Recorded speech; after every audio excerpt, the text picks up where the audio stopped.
Nobody reaches for celery after a breakup. Emotional hunger always knows exactly what it wants, and it's never celery. But telling the difference between wanting comfort and needing food isn't always that obvious.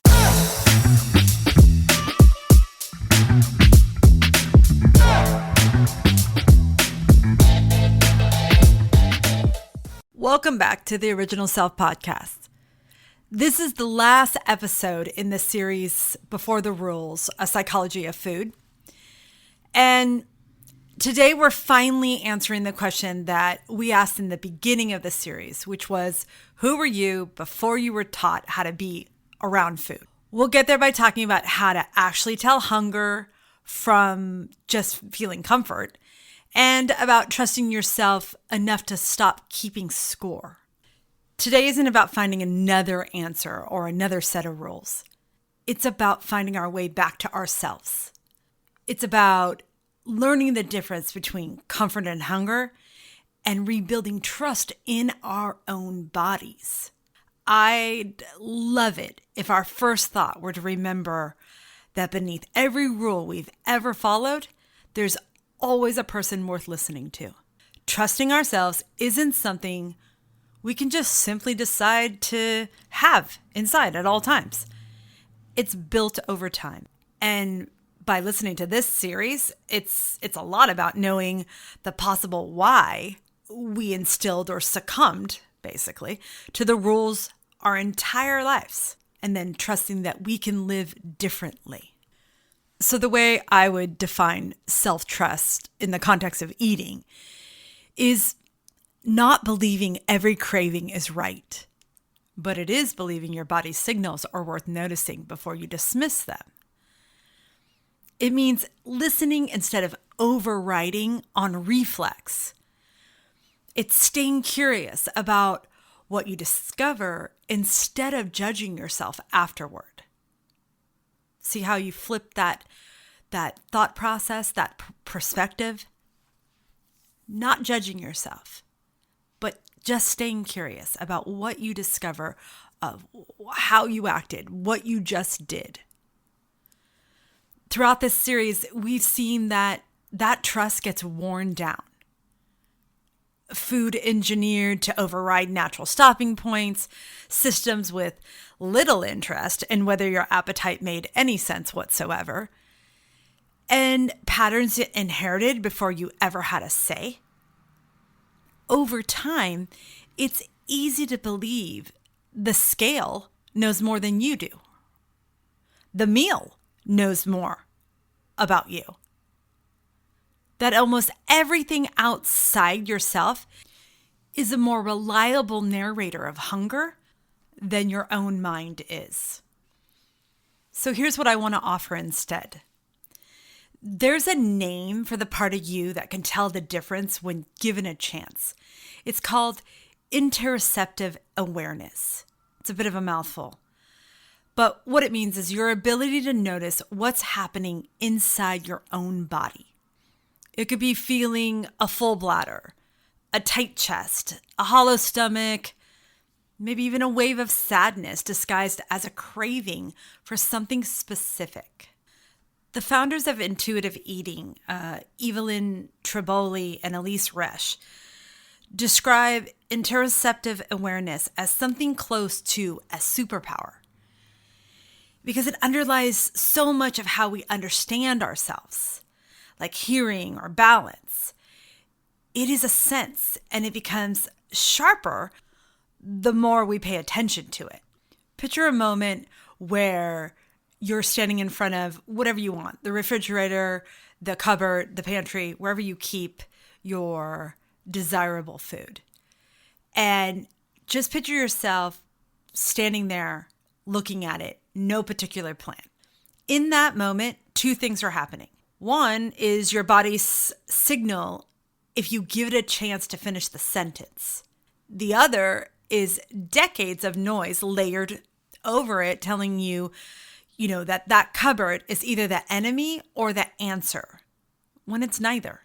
This built-in awareness is simply the practice of waiting one extra beat a pause, if you will, before deciding which voice you just heard. That's the real subject of today's episode. Not a technique, not a 7-step plan. Oh my God. It's a relationship you get to rebuild one honest check-in at a time. Here's a question I'd like you to consider. It doesn't have to pertain to food or eating. Maybe it was a decision you made at work or a read or judgment on a person that turned out to be correct. Or even a moment you knew something before you could explain how or why you knew it. So here's the question. Where in your life have you already learned to trust yourself, even if it's in a small way? Follow-up question. What would it take to extend that same trust to how you eat? So after thinking about that, let's get practical, because I don't think trust means anything if you can't use it standing in front of that pantry at 9 o'clock at night, or refrigerator, freezer, whatever you're standing in front of. Physical hunger and emotional hunger are often talked about as though they're really easy to tell apart. In theory, they should be. Physical hunger builds gradually. It's tied to how long it's been since you last ate, and it's usually satisfied by anything, a sandwich, a bowl of soup, whatever happens to be on hand. Emotional hunger is different. It arrives suddenly and it wants something very specific. And it rarely resolves the way physical hunger does, because it's never really about the food. That's why you find yourself back in the kitchen looking for something that finally feels satisfying. There's also a difference in where each one seems to live in the body. Physical hunger tends to register low and quiet. So like a rumbling stomach, a dip in energy, trouble focusing. Emotional hunger often registers higher and louder. Tightness in your chest, a lump in your throat, or a pull toward one very specific food that no substitute will satisfy. It's the reason a breakup so reliably gets paired with a pint of ice cream in every rom-com movie you've ever seen. Nobody reaches for celery in those scenes because emotional hunger knows what it wants. It's rarely celery. I hate celery, not even with peanut butter.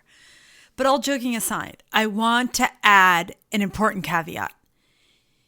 If you haven't eaten enough throughout the day, by the evening, your body can produce something that feels a lot like emotional hunger. Urgency, cravings for something calorie-dense and specific. Even a shift in your mood. That's where hangry comes from. It isn't evidence that you're an emotional eater, but simply your body getting loud enough to be heard after being ignored since breakfast. However, please don't mistake an underfed body for an emotional one. Along the same lines, I've spent a lot of time in this series talking about how the system profits from our appetite. But I don't want our conversation to misinterpret comfort foods as the enemy of all enemies. It isn't. Food is one of the most available forms of comfort we have. It's fast, reliable. It doesn't require anyone else's permission. Reaching for something soothing after a hard day, it's not evidence that something's broken. The concern is that when it's used as the only tool in the box, it becomes the default response for every uncomfortable feeling, with nothing else within reach or any thought of what is going on emotionally. So instead of another rule, here's a question to think about. It's not a test to pass or fail. It's just information. The same way that checking the weather is information rather than a moral judgment on whether you brought an umbrella with you today. When you notice yourself reaching for food, that pause and asking yourself, would a full meal satisfy what I'm feeling? Or does only one very specific thing sound right? So, The next time you reach for food, what do you imagine it would feel like to pause for one breath and ask that question? Not to change your choices, just to notice what you learned. Okay, so if interoceptive awareness is a sense that can be dulled and sharpened, the obvious question to me is, how do I sharpen it? The answer is the same way you get better at anything. Repetition, not insight. Not one breakthrough afternoon where everything suddenly clicks into place. Wouldn't that be rad? One accurate read of your body today doesn't undo years of ignoring its signals. And I personally find that reassuring. It means you don't have to get it right every single time for it to be working. There's one more piece of psychology that belongs right here, and that's self-compassion. Researcher Kristen Neff identifies 3 parts of self-compassion that changes the way we relate to ourselves, including around food. The first is self-kindness instead of self-judgment. Treating yourself the way you would treat someone you love. You've heard this before. The second is common humanity instead of isolation. Remembering that your struggle with anything isn't evidence that you're uniquely broken. It's evidence you're human.